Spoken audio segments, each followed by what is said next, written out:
became a venue for this actress to prove that she is not only a primetime TV queen, but a movie actress to contend with.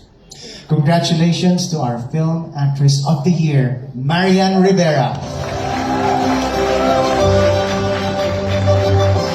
Presenting the trophy for the Guillermo Foundation is Kim Liarena.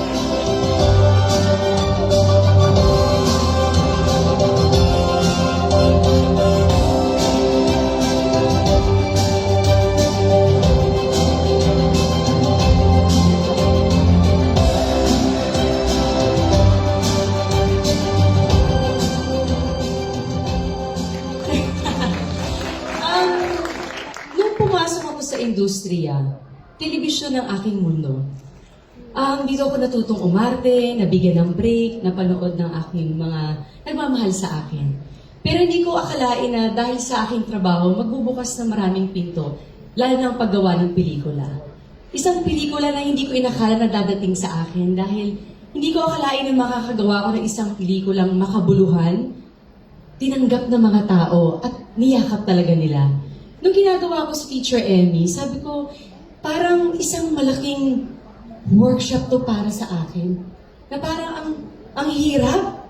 Pero inisip ko sa sarili ko na hindi lang ito para sa talento ko. Ginagawa ko para sa puso ko bilang isang artista na ginagawa ko siya na hindi ko iniisip ko anong itsura ko o kung anong ayos ko. Iniisip ko yung damdamin ko sa bawat gagawin ko na maramdaman nila yung katotohanan at mensahe ng bawat eksenang ginagawa ko.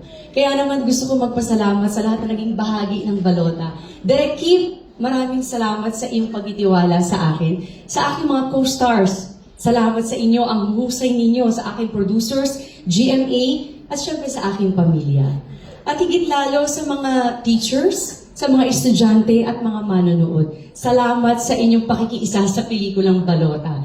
Kayo talaga yung isa sa mga inspirasyon namin dito. At siguro, bago ang lahat din, parang ito siguro pelikulang ito, sana magbigay linaw sa atin yung totoong mensahe na to. Na yung sakit ng korupsyon ay ito yung sumasakal sa ating bayan na sana ay ito yung sakit na dapat hindi natin tinatanggap dahil hindi ito normal.